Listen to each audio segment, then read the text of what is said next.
അപ്പോൾ ആഭ്യന്തര സെക്രട്ടറി ഇറക്കിയ ഉത്തരവിനെ പോലും കാറ്റിൽ പറത്തിക്കൊണ്ട് പോലീസ് കെ രമയുടെ മൊഴിയെടുത്തെങ്കിൽ അതിൻ്റെ പുറകിൽ പ്രവർത്തിച്ചതാരാ? മുഖ്യമന്ത്രിയുടെ ഓഫീസിലെ ഉപജാപക സംഘമാണോ? CPM നേതാക്കളാണോ? ആരാ? ഹോം സെക്രട്ടറിക്ക് മീതെ പറക്കുന്ന പരുന്തേതാ? ഏത് പരുന്താ പറക്കുന്നത് ഹോം സെക്രട്ടറിക്ക് മീതെ? ഇത് മന്ത്രി തന്നാണ് 3/6 ഞങ്ങൾ കണ്ടിട്ടില്ല. 3/6 ഇങ്ങനെ ഹോം സെക്രട്ടറി ഉത്തരവിറക്കിയിട്ടുണ്ടെന്ന്. ഹോം സെക്രട്ടറി ഉത്തരവിറക്കി 10-20 ദിവസം കഴിഞ്ഞിട്ടും ഇപ്പോഴും പോലീസ് പ്രതികൾക്ക് ശിക്ഷാ ഇളവ് കൊടുക്കാൻ ഇരയായ ആളുടെ ബന്ധുവിനെ മൊഴിയെടുത്തുകൊണ്ടിരിക്കുന്ന വിരോധാഭാസം. ഇവിടെ എന്ത് ഭരണമാണ്? ഇതെന്ത് ഭരണമാണ് നടക്കുന്നത്? അപ്പോൾ ഇന്നലെ രാത്രിയാണ് അപ്രതീക്ഷിതമായി കൊളവല്ലൂർ സ്റ്റേഷനിൽ നിന്ന് 7:37 എനിക്കൊരു കോള് വരുന്നത്. പോലീസ് ഉദ്യോഗസ്ഥനാണ്, ഞാൻ നിങ്ങളെ മൊഴിയെടുക്കാനാണെന്ന് വിളിച്ചതെന്ന് പറയുമ്പോൾ ഞാൻ ചോദിച്ചാൽ എന്ത് മൊഴി എടുത്തല്ലോ? അപ്പോൾ അല്ല, അതിനകത്തൊരു പ്രതി കൂടിയുണ്ട്, മനോജ് എന്ന് പറയുന്ന ട്രൗസർ മനോജ്. അപ്പോൾ നമ്മൾ അതുവരെ ട്രൗസർ മനോജ് ഉണ്ട് എന്നുള്ളത് ഞങ്ങൾ ശ്രദ്ധയിലില്ല. 3 പേരെയാണ് ഉദ്ദേശിച്ചത്. വ്യാജമായ പ്രചരണങ്ങൾ നടത്തി രാഷ്ട്രീയ നേട്ടമുണ്ടാക്കാൻ ശ്രമിക്കുന്നത് എന്നതിൻ്റെ ഒരു മികച്ച ഉദാഹരണമാണ്. സർക്കാർ ആലോചിക്കുകയേ ചെയ്യാത്തൊരു കാര്യം സർക്കാർ ചെയ്യാൻ പോകുന്നു എന്ന് ആദ്യം പുറത്ത് പ്രചരിപ്പിക്കുക, അതിലപ്പോൾ തന്നെ വ്യക്തത വരുത്തിയാലും വീണ്ടും അത് നിയമസഭയിൽ ഉന്നയിക്കാൻ ശ്രമിക്കുക. തെറ്റായ കാര്യങ്ങൾ ആവർത്തിച്ച് സഭയ്ക്കകത്തും പുറത്തും പ്രചരിപ്പിച്ച് ജനങ്ങൾക്കിടയിൽ പുകമറയുണ്ടാക്കാൻ ശ്രമിക്കുക. നാളെ അത് തെറ്റാണ് എന്ന് വ്യക്തമായാലും ഈ പുകമറ അവശേഷിപ്പിക്കുക. ഇതാണ് കഴിഞ്ഞ കുറച്ചു കാലമായി കേരളത്തിൽ പ്രതിപക്ഷം സ്വീകരിച്ചുകൊണ്ടിരിക്കുന്ന ഒരു സമീപനം. ഒരാൾ കൂടി ശിക്ഷാ ഇളവ് പ്രഖ്യാപിച്ചിട്ടുണ്ടല്ലോ. നമസ്കാരം. TP കേസ് പ്രതികൾക്ക് ശിക്ഷാ ഇളവ് എന്നത് ഉദ്യോഗസ്ഥ നടപടിക്രമം എന്നതായിരുന്നു ആദ്യ ക്യാപ്സൂൾ. ഹൈക്കോടതി വിധി വരും മുൻപാണ് നടപടിക്രമം തുടങ്ങിയതെന്നായിരുന്നു രണ്ടാമത്തെ ക്യാപ്സൂൾ. പിന്നീട് പ്രതിഷേധം കനത്തപ്പോൾ അങ്ങനെയൊരു നീക്കമേ ഇല്ലെന്നായി മറുപടി. പറഞ്ഞതാകട്ടെ സഭയിൽ സ്പീക്കറും. ഒടുവിലിപ്പോൾ 3 ബലിയാടുകൾ. കണ്ണൂർ സെൻട്രൽ ജയിൽ സൂപ്രണ്ടിന്റെ ചുമതല വഹിക്കുന്ന joint superintendent K. Sreejith, assistant superintendent grade 1 BG Arun, assistant prison officer OV Raghunath എന്നിവർക്കാണ് സസ്പെൻഷൻ. ഇന്നലെ പോലും ട്രൗസർ മനോജിനെ പുറത്തിറക്കാൻ പോലീസ് മൊഴിയെടുത്തു എന്ന കെ രമയുടെ ആരോപണത്തിന് മന്ത്രി MP രാജേഷിന്റെ മറുപടിയും ഇപ്പോൾ കേട്ടല്ലോ. സർക്കാരിന്റെ ശമ്പളം പറ്റി പ്രവർത്തിക്കുന്ന പ്രതിപക്ഷത്തിന്റെ പോലീസോ എന്നതാണ് ചോദ്യം.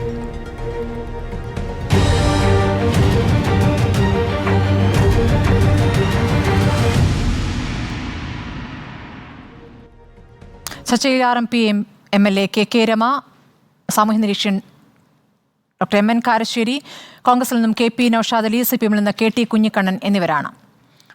ശ്രീ KT കുഞ്ഞിക്കണ്ണൻ, ഇപ്പോൾ പുറത്തുവരുന്ന വാർത്തകൾ, ഈ വാർത്തകൾക്ക് പിന്നിൽ പ്രതിപക്ഷമാണ് എന്നും ഉപജാപക സംഘത്തിൻ്റെ വാർത്ത സൃഷ്ടിക്കലാണ് എന്നുമാണ് ഇന്ന് MP രാജേഷ് സഭയ്ക്ക് പുറത്ത് നടത്തിയ പ്രതികരണം. ഇപ്പോൾ പുറത്തു വന്ന വാർത്തകൾ എന്നുള്ള രേഖകളുടെ അടിസ്ഥാനത്തിലാണ് പ്രതിപക്ഷം ഈ വിഷയം സഭയിൽ ഉന്നയിക്കുകയും ചെയ്തത്. എന്തുകൊണ്ടാണ് ഇങ്ങനെയൊരു മറുപടി? എന്തുകൊണ്ടാണ് മുഖ്യമന്ത്രിക്കും പാർട്ടി സെക്രട്ടറിക്കും ഇക്കാര്യത്തിൽ മറുപടി ഇല്ലാത്തത്? സ്മൃതിക്കും അറിയാം, ഈ ചർച്ചയിൽ പങ്കെടുക്കുന്ന എൻ്റെ സുഹൃത്തുക്കളായ എല്ലാവർക്കും അറിയാം, സർക്കാരിന്റെ ആലോചനയില്ലാത്തൊരു കാര്യം ഉണ്ടെന്ന് വരുത്തി തീർക്കാനുള്ള വലിയൊരു ഗൂഢാലോചന, ഉപജാപം മാധ്യമങ്ങൾ ഉൾപ്പെടെ നടത്തി അത് കോൺഗ്രസിന്റെ UDFന്റെ ഒരു രാഷ്ട്രീയമാണ് എന്ന് ഞങ്ങൾക്കറിയാം. ഒന്നാമത്തെ പ്രശ്നം സ്മൃതി, TP കേസിലെ പ്രതികൾക്ക് കോടതിയുടെ കർശനമായ നിർദ്ദേശം നിലനിൽക്കുന്ന കാലത്തോളം ഒരർത്ഥത്തിലും ശിക്ഷ ഇളവോ ശിക്ഷയിൽ നിന്ന് ഒഴിവാക്കലോ നടക്കില്ല എന്ന കാര്യം എല്ലാവർക്കും അറിയാം. ഇത് സംബന്ധമായ വിശദമായ ഒരു മറുപടി നിയമസഭയിൽ ഉണ്ടായിട്ടുണ്ട്, നിയമസഭയ്ക്ക് പുറത്ത് നൽകിയിട്ടുണ്ട്. അതെല്ലാം വസ്തുതകളുടെ അടിസ്ഥാനത്തിലാണ്. അപ്പൊ നിങ്ങൾ എന്താണ് ചെയ്തുകൊണ്ടിരിക്കുന്നത്? ഒരു നുണ ആവർത്തിക്കുക എന്ന് പറഞ്ഞാൽ സത്യാനന്തര കാലാണ് വ്യാജോക്തികൾ അവതരിപ്പിച്ച് അത് സത്യമാണെന്ന് പാവം ജനങ്ങളെ കൊണ്ട് ചിന്തിപ്പിച്ച് ഈ സർക്കാർ ക്രിമിനലുകളെ പുറത്തുവിടുന്ന സർക്കാരാണെന്ന് വരുത്തി തീർക്കാനുള്ള വളരെ മോശപ്പെട്ട, ഒരിക്കലും ജനാധിപത്യപരമായ ഒരു മാധ്യമ പ്രവർത്തനമായി കാണാൻ കഴിയാത്ത ഒരു പ്രചാരണ തന്ത്രമാണ് നിങ്ങൾ ഉപയോഗിച്ചത്. ഇതിൽ എന്ത് വസ്തുതയാണ് സ്മൃതി ഉള്ളത്? മാധ്യമങ്ങൾ പ്രചരിപ്പിച്ച നുണകളൊന്ന് അക്കമിട്ട് നിരത്താമോ? മാധ്യമങ്ങൾ പ്രചരിപ്പിച്ച നുണ, ഒന്നാമതായിട്ട് സർക്കാരിന് അങ്ങനെ ഒരു ആലോചനയില്ല. കണ്ണൂർ ജയിൽ സൂപ്രണ്ട് ഇത് സംബന്ധമായ ഒരു പട്ടിക തയ്യാറാക്കി. ആ പട്ടിക കണ്ണൂർ പോലീസ് സൂപ്രണ്ടുമായി അദ്ദേഹം ആലോചിച്ചു. അദ്ദേഹത്തെ ഒരു സൂപ്രണ്ടിന്റെ ചാർജ് വഹിക്കുന്ന ആൾക്ക് അങ്ങനെ ഒരു ആലോചന നടത്താൻ നിയമപരമായി അവകാശമുണ്ടോ? അദ്ദേഹത്തിന് അതിനുള്ള വകുപ്പുണ്ടോ? അപ്പൊ ആ ആലോചന എന്തിനു വേണ്ടിയായിരുന്നു? അങ്ങനെ സമർപ്പിക്കപ്പെട്ട റിപ്പോർട്ടിന്റെ മുമ്പില് സർക്കാരിന്റെ ആഭ്യന്തര അഡീഷണൽ സെക്രട്ടറി ഇതെന്താണ്? ഒരു കാരണവശാലും അംഗീകരിക്കാൻ പറ്റുന്നില്ല. അനർഹർ കടന്നുകൂടിയിട്ടുള്ള ഒരു പട്ടികയാണിത്. ഇത് അംഗീകരിക്കാൻ പറ്റില്ല. 2/5/23 ജയിൽ മേധാവി നൽകിയ പട്ടിക എന്താണ്? അതിൽ ഉൾപ്പെട്ട അനർഹരെ ഒഴിവാക്കിക്കൊണ്ട് സർക്കാരിന്റെ 25/11/2022 സർക്കാർ ഉത്തരവിലെ മാനദണ്ഡങ്ങൾ പാലിച്ചുകൊണ്ട് പട്ടിക തയ്യാറാക്കണം എന്നാണ് ഗവൺമെന്റ് ആവശ്യപ്പെടുന്നത്. ഗവൺമെന്റിന്റെ പ്രതിനിധിയാണ് ആഭ്യന്തര അഡീഷണൽ സെക്രട്ടറി എന്ന് പറയുന്നത്. അപ്പൊ ജയിൽ സൂപ്രണ്ട് കമ്മീഷണർക്ക് അയച്ച കത്ത് തീയതി ഓർക്കുന്നുണ്ടോ?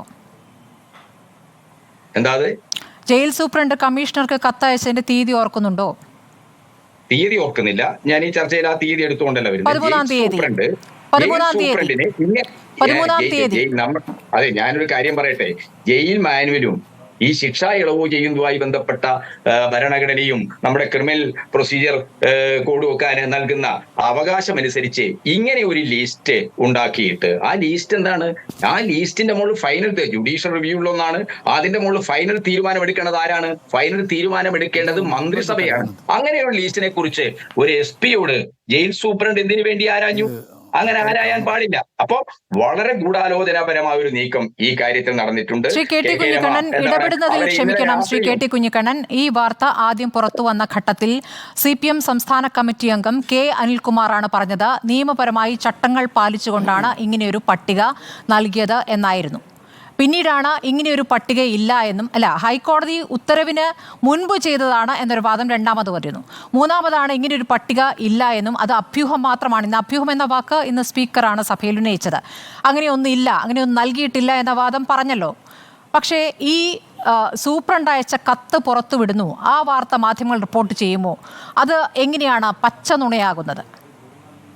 അല്ല, സൂപ്രണ്ടിന് ഞാനൊരു കാര്യം ചോദിക്കട്ടെ. സൂപ്രണ്ടിന് ഇങ്ങനെ ഒരു പട്ടിക തയ്യാറാക്കി ജയിൽ വകുപ്പ് മേധാവിക്ക് സമർപ്പിക്കാനുള്ള അവകാശമുണ്ട്. അതിലപ്പുറത്ത് മറ്റ് രീതിയിൽ ആഭ്യന്തര വകുപ്പിന്റെ സംവിധാനങ്ങളുമായി ഇങ്ങനെ ഒരു ആലോചന നടത്താൻ ജയിൽ സൂപ്രണ്ടിന് അധികാരമുണ്ടോ? അപ്പോൾ ആഭ്യന്തര വകുപ്പിന്റെ ഭാഗമല്ലാത്ത പോലീസാണോ KK രമയിൽ നിന്നും ഓരോ തവണയായി മൊഴിയെടുത്തത്, ഓരോ പ്രതികളെയും പുറത്തിറക്കുന്നത് സംബന്ധിച്ച് മൊഴിയെടുത്തത്? ഇന്നലെ കൂടെ പോലീസ് എത്തി മൊഴിയെടുക്കുകയാണ്. അപ്പോൾ ആഭ്യന്തര വകുപ്പിന്റെ ഭാഗമായ പോലീസ് അല്ലേ?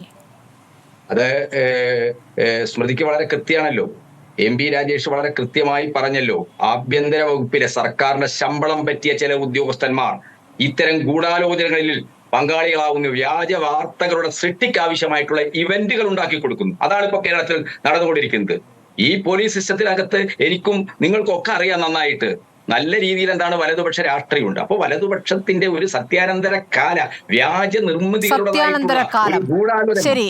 KK രമ, നിങ്ങളുടെ ഭാഗമായി പ്രവർത്തിക്കുന്ന പ്രത്യേക ഉപജാപക സംഘം, അവരാണ് താങ്കളിൽ നിന്നടക്കം മൊഴിയെടുത്തത്.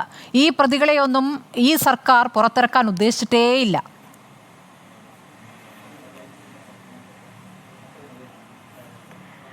സ്മൃതി, വളരെ രസമുണ്ട് CPM-ന്റെ നേതാവിൻ്റെ വാദങ്ങൾ കേൾക്കാൻ. ഏതായാലും നന്നായി. ഇതുപോലെ കുറേ വാദങ്ങൾ പറയുന്ന ആളുകൾ, ഇത് വിശ്വസിക്കുന്ന പാവം ചില പാർട്ടിക്കാരുള്ളത് കൊണ്ടാണ് ഇവരൊക്കെ ഇപ്പോഴും നിന്നു പോകുന്നത്. ഈ പാർട്ടി ഇപ്പോഴും ഇതേപോലെ നിൽക്കുന്നതിൻ്റെ ഭാഗമായിട്ടാണ്. നോക്കൂ സ്മൃതി, എങ്ങനെയാണ് ഇത് ഈ ഉദ്യോഗസ്ഥന്മാർ, ഉപജാപക സംഘത്തിലുള്ള ഉദ്യോഗസ്ഥന്മാരുടെ ആലോചന എന്ന് പറയുകയാണല്ലോ. അങ്ങനെ ഉപജാപക സംഘത്തിലുള്ള ഉദ്യോഗസ്ഥന്മാർക്ക് ഇത് ചെയ്യാൻ കഴിയില്ല. ആ ആഭ്യന്തര വകുപ്പ് പിരിച്ചുവിടണം. ആ ആഭ്യന്തര വകുപ്പ് ഇതിനകത്ത് ഇനി കൊണ്ടുപോകുന്നതിൽ, ഈ ആഭ്യന്തരമന്ത്രി കൊണ്ടുപോകുന്നതിൽ ഒരർത്ഥവുമില്ല. കാരണം അത്രയും ഒരു ഇതില്ലാത്ത കാര്യത്തിൻ്റെ പേരിൽ ഉദ്യോഗസ്ഥന്മാർക്ക് അന്വേഷണം നടത്താൻ സാധിക്കുന്നു, ഉദ്യോഗസ്ഥന്മാർ ഈ കാര്യങ്ങൾ നിൽക്കുന്നു എന്നുള്ളതിനെ സംബന്ധിച്ചൊക്കെ പറയുമ്പോൾ ആ ഉദ്യോഗസ്ഥന്മാരെ ബലിയാടാക്കുകയാണ് ഇപ്പോൾ പാർട്ടി ചെയ്തത്. എനിക്ക് ഈ ഉദ്യോഗസ്ഥന്മാരെ അറിയില്ല.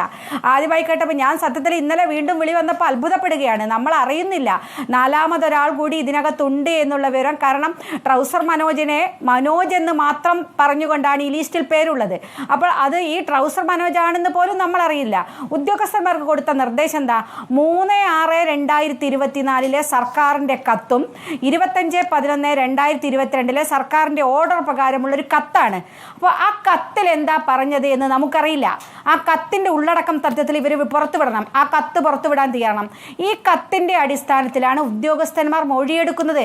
അവരോട് ഈ ബന്ധപ്പെട്ട പ്രതികളുള്ള സ്റ്റേഷനിലേക്ക് ഈ കത്ത് പോവുകയും കത്താണോ അവർക്ക് നിർദ്ദേശം കൊടുത്തതാണോ എന്ന് നമുക്കറിയില്ല. എന്തായാലും പോലീസ് ഉദ്യോഗസ്ഥന്മാർക്ക് മേധാവികളിൽ നിന്ന് കിട്ടിയ നിർദ്ദേശത്തിൻ്റെ ഭാഗമായിട്ട് ആ പോലീസ് അത് കൃത്യമായിട്ട് പറയുന്നുണ്ട്. അതിൽ ബന്ധുക്കളുടെയോ ഇരയാക്കപ്പെടുന്നവർ അല്ലെങ്കിൽ അവരുടെ ബന്ധുക്കൾ എന്നിവരുള്ള പ്രതികരണം ഉൾപ്പെടെയുള്ള അന്വേഷണ റിപ്പോർട്ട് ബഹുമാനപ്പെട്ട സർക്കാരിലേക്ക് സമർപ്പിക്കുന്നതിനായി ഈ ഓഫീസിലേക്ക് വളരെ അടിയന്തരമായി അനുവദിച്ചു തരുന്നതിന് താല്പര്യപ്പെടുന്നു. അങ്ങനെ ഒരു കത്തിൻ്റെ അടിസ്ഥാനത്തിൽ പെട്ടെന്ന് തന്നെ മൊഴിയെടുക്കാൻ വേണ്ടിയിട്ടാണ് ഇവർക്ക് കൊടുത്ത നിർദ്ദേശം. അതിന് ചില ഉദ്യോഗസ്ഥന്മാരെ ചുമതലപ്പെടുത്തുമല്ലോ, അങ്ങനെയാണല്ലോ സാധാരണഗതിയിൽ. ഇപ്പോൾ മൊഴിയെടുക്കൽ 3 തവണയായിട്ട് നടന്നു എന്നാണല്ലോ രമ നേരത്തെ പ്രതികരിച്ചത്. ഓരോ പ്രതികളെയും ഈ ആദ്യം 3 പേരുകളായിരുന്നു, ഇപ്പോൾ 4ാമതൊരു പേര് കൂടി പുറത്തു വരികയാണ്, മനോജിന്റെ പേര് കൂടി. അപ്പോൾ ഈ 4 പേരെയും പുറത്തിറക്കാൻ പോലീസ് സമീപിച്ചപ്പോൾ അവർ താങ്കളോട് പറഞ്ഞ കാര്യങ്ങളൊന്ന് വിശദീകരിക്കാമോ? സർക്കാരിന്റെ ഉത്തരവില്ലാതെ വരുന്നവരാണല്ലോ, അപ്പൊ അവർ പറയുന്നത് എന്താണെന്ന് അറിയണം. ഉദ്യോഗസ്ഥന്മാരോട് ഇന്നലെയും തീർച്ചയായിട്ടും സ്മൃതി, അവർ ഇന്നലെയും വിളിച്ചപ്പോൾ ഞാനത് മൊഴിയെടുക്കുന്ന പോലീസ് കൊളവല്ലൂർ സ്റ്റേഷനിൽ നിന്നാണ് വിളിക്കുന്നത് എന്ന് പറഞ്ഞു. അപ്പം നേരിട്ട് വന്ന് കാണാൻ കഴിയില്ല, ഞാൻ നിയമസഭയിലാണ്, അപ്പോൾ ഒന്ന് മൊഴിയെടുക്കാൻ വേണ്ടിയിട്ടാണ് വിളിച്ചത് എന്ന് പറഞ്ഞു. എന്താണ് ആവശ്യം എന്ന് ചോദിച്ചു. അപ്പോഴാണ് ഈ ആവശ്യങ്ങൾ ഇങ്ങനെ ഒരു റിപ്പോർട്ട് കൊടുക്കാൻ വേണ്ടിയിട്ട് ഞങ്ങളോട് ആവശ്യപ്പെട്ടിട്ടുണ്ട്. ഇവരെ ശിക്ഷാ ഇളവ് നൽകുന്നതുമായി ബന്ധപ്പെട്ട് അവരുടെ ബന്ധുക്കളിൽ നിന്നുള്ള ചില മൊഴി വേണം, അയൽവാസിയിൽ നിന്നുള്ള മൊഴി കൂടി വേണം. അവർ അയൽവാസിയിൽ നിന്ന് എടുക്കുമായിരിക്കും. ഒരു പോലീസ് സ്റ്റേഷനിലെ ആൾ എൻ്റെ അയൽവാസിയിൽ നിന്ന് മൊഴി എടുത്തിട്ടുണ്ട്, ചൊക്ലി പോലീസ് സ്റ്റേഷനിൽ നിന്നാണെന്നാണ് ഞാൻ വിചാരിക്കുന്നത്. എൻ്റെ അയൽവാസിയിൽ നിന്നും മൊഴി എടുത്തിട്ടുണ്ട്. ഇത് ഇവർക്ക് കൊടുക്കുന്ന നിർദ്ദേശമാണ്. ആ നിർദ്ദേശത്തിൻ്റെ അടിസ്ഥാനത്തിലാണ് അവർ ചോദിക്കുന്നത്. അപ്പം കൊടുക്കാൻ പാടില്ലാത്ത കാര്യങ്ങൾ വിശദീകരിച്ചുകൊണ്ട് ഞാൻ മൊഴി കൊടുത്തിട്ടുണ്ട്, നിങ്ങളത് കൊടുക്കണമെന്ന് പറഞ്ഞിട്ടുണ്ട്. എൻ്റെ അടുത്ത് അതിൻ്റെ റെക്കോർഡും കാര്യങ്ങളും ഒക്കെ ഉണ്ട്. അതിലൊന്നും ഒരു തർക്കവുമില്ല. ഉദ്യോഗസ്ഥന്മാർ അവരോട് പറഞ്ഞ പണി അവരെടുത്തതാണ്. ഉദ്യോഗസ്ഥന്മാരോട് മേലുദ്യോഗസ്ഥൻ നിർദ്ദേശിക്കുകയാണ്. ഞാൻ ചോദിക്കട്ടെ, ഈ ഉദ്യോഗസ്ഥന്മാർക്ക് എവിടുന്നാണ് ഈ വെളിപാടുണ്ടാവുകയാണോ? ഇവരെ ഈ ലിസ്റ്റിൽ ഉൾപ്പെടുത്തണം, ഇവരെ ഇത് എടുക്കണമെന്ന് പറഞ്ഞുകൊണ്ട് എന്താ വെളിപാടുണ്ടാകുന്നതിൻ്റെ കാരണം എന്താ? ഉദ്യോഗസ്ഥന്മാർക്ക് മറ്റൊരു നിർദ്ദേശവുമില്ലാതെ. ഞാൻ മറ്റൊരു കാര്യം, ഇതിനകത്ത് 4 പ്രതികളേ ഉള്ളൂ. ഇതിനെ 2022 ഓർഡർ പ്രകാരം 14 വർഷം കഴിഞ്ഞവർക്ക് ആസാദിക്ക് അമൃത മഹോത്സവത്തിൻ്റെ ഭാഗമായിട്ടാണല്ലോ വിട്ടയക്കുന്നതിനെ സംബന്ധിച്ച് ആലോചിക്കുന്നത്. അപ്പോൾ അതിൽ പ്രത്യേകം പറയുന്നുണ്ട്, ജീവപര്യന്തം തടവിന് ശിക്ഷിക്കപ്പെട്ട ആളുകൾ ഉൾപ്പെടാൻ പാടില്ല എന്നുള്ളത് പോലും പറയുന്നുണ്ട്. പക്ഷേ ആ ഓർഡർ വെച്ചിട്ട് എങ്ങനെയാണ് അഡീഷണൽ ചീഫ് സെക്രട്ടറി ഇങ്ങനെ ഒരു കത്തിറക്കുക എന്നുള്ളൊരു വലിയ പ്രശ്നമുണ്ട്. ആ കത്തിൻ്റെ ഡേറ്റും നമ്മൾ നോക്കണം. 3/6/2024. 3/6 എന്ന് പറയുന്നത് ഇവിടെ പെരുമാറ്റച്ചട്ടം നിലനിൽക്കുന്ന ദിവസമാണ്. ആ പെരുമാറ്റച്ചട്ടം നിലനിൽക്കുന്ന സമയത്ത് എങ്ങനെയാണ് ആഭ്യന്തര വകുപ്പിൻ്റെ അഡീഷണൽ സെക്രട്ടറി ഇതുപോലെ ഒരു കത്തിറക്കാൻ സാധിക്കുന്നതെന്ന് വലിയൊരു പ്രശ്നമാണ്. ആ കത്ത് സർക്കാർ പുറത്തുവിടണം. അത് മറ്റൊരു കാര്യമാണ്. അതും കൂടി അന്വേഷണ വിധേയമാക്കേണ്ടതാണ്. എന്നിട്ട് 13/6 ജയിൽ മേധാവിക്ക് കൊടുക്കുന്നു. 13/6 ഇത് സിറ്റി പോലീസ് കമ്മീഷണർ ജയിൽ മേധാവി അയക്കുകയാണ് ഇതിൻ്റെ റിപ്പോർട്ട് എടുക്കാൻ വേണ്ടിയിട്ട്. ടിപ്പി കേസിൽ മറ്റ് പ്രതികളുമുണ്ടല്ലോ, എന്താ ഈ 4 പ്രതികളെ മാത്രം ഉൾപ്പെടുത്തിയത്? അപ്പം ഇതൊക്കെ വളരെ കൃത്യമായ ഗൂഢാലോചനയാണ് സ്മൃതി. ഇതിനകത്ത് ജയിൽ ഉപദേശക സമിതിയുടെ കൃത്യമായ ഇടപെടലുണ്ട്, ആഭ്യന്തര വകുപ്പിൻ്റെ ഇടപെടലുണ്ട്. ഈ പ്രതികളെ ഒരു കാരണവശാലും വിടാൻ സാധിക്കില്ല എന്ന് ഇവിടെ എല്ലാവർക്കും അറിയാം. ഇപ്പം സർക്കാരും പറയുന്നതാണല്ലോ. പിന്നെ എങ്ങനെയാണ് ഉൾപ്പെടുത്തുക? അതാണ് ഞങ്ങളുടെയും ചോദ്യം. ഇനി പുകമറ സൃഷ്ടിച്ചുകൊണ്ട് ഇത് കുറേ ആരോപണം കൊണ്ടൊക്കെ ആരാണ് ഇവിടെ പുകമറ സൃഷ്ടിക്കുന്നത്? അതുകൂടി പറയണം. ആരാണ് പുകമറ സൃഷ്ടിക്കുന്നത്? നമുക്കെന്താ ഇത് വായുവിൽ നിന്ന് കിട്ടുന്നതാണോ? ഇത് കൃത്യമായിട്ട് വിവരം അറിയുന്നതിൻ്റെ അടിസ്ഥാനത്തിലാണല്ലോ പറയുന്നത്. നമ്മൾ പ്രതീക്ഷിക്കാത്തൊരു കാര്യമാണല്ലോ ഇപ്പം നടക്കുന്നത്. ആരാ പുകമറ സൃഷ്ടിച്ചത്? പുകമറ സൃഷ്ടിക്കുന്നത് ഇവിടെ സർക്കാരാണ് ഈ പ്രതികൾക്ക് വേണ്ടി വഴിവിട്ട നീക്കങ്ങൾ നാളിതുവരെ നടത്തിക്കൊണ്ടിരുന്നത് നമുക്കറിയാലോ. മറ്റേ ഒരു കേസിലും കിട്ടാത്ത പരിഗണന TP കേസിലെ പ്രതികൾക്ക് മാത്രം എങ്ങനെ ലഭിക്കുന്നു?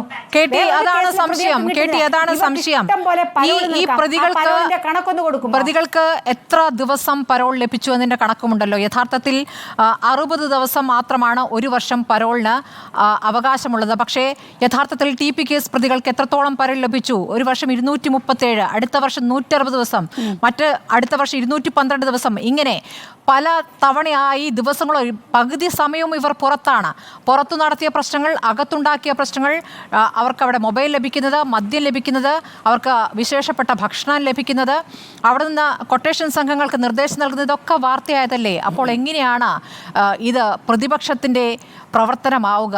ശ്രീ KT, ആരുടെ ഗൂഢാലോചനയാണിത്? ഞാൻ ഈ ചർച്ചയിൽ തന്നെ KK രമ പറയുന്നു. നോക്കൂ നിങ്ങൾ, 3/6/2024 ആഭ്യന്തര സെക്രട്ടറിയുടെ അഡീഷണൽ സെക്രട്ടറിയുടെ കത്തിൽ ഇവരെ കൂടി ഉൾപ്പെടുത്തിയിട്ടുള്ള അന്വേഷണത്തിനും നടപടിക്രമത്തിനാണോ പറഞ്ഞത് ജയിൽ വകുപ്പിന് നിർദ്ദേശം കൊടുത്തത്? അല്ല. കെ രമ സഖാവ് മനസ്സിലാക്കണം, കാര്യം മനസ്സിലാക്കണം, വസ്തുതകളെ വളച്ചൊടിച്ച് അവതരിപ്പിക്കരുത്. അനർഹരെ ഒഴിവാക്കി പട്ടിക തയ്യാറാക്കാനാണ് നിർദ്ദേശിച്ചത്. അല്ലാതെ എന്താണ് ഇപ്പോൾ ഇവിടെ ഉന്നയിക്കപ്പെടുന്ന ഈ 4 പ്രതികളുണ്ടല്ലോ, ഈ ട്രൗസറും കുപ്പായം എന്നൊക്കെ പറയുന്നത്, ഇത്തരം ആളുകളെ ഉൾപ്പെടുത്തി ആ അന്വേഷണം നടത്താനോ നടപടിക്രമത്തിനോ ഉള്ള ഒരു ഉത്തരവല്ല, ഒരു കത്തല്ല ആഭ്യന്തര അഡീഷണൽ സെക്രട്ടറി നൽകിയത്. അനർഹരെ ഒഴിവാക്കണമെന്നാണ് പറഞ്ഞത്.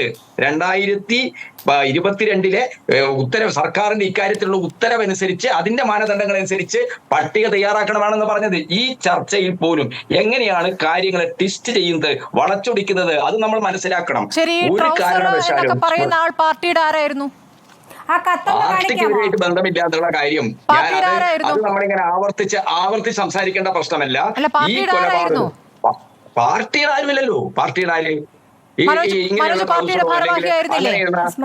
എന്നൊക്കെ പറയുന്ന ആൾക്ക് പാർട്ടിയുടെ ആര്? പാർട്ടിയുടെ ആരുമല്ല. കാണിക്കാമോ സ്മൃതി? ബഹുമാനപ്പെട്ട കെട്ടിയോട് കത്തൊന്ന് കാണിക്കാൻ പറയോ?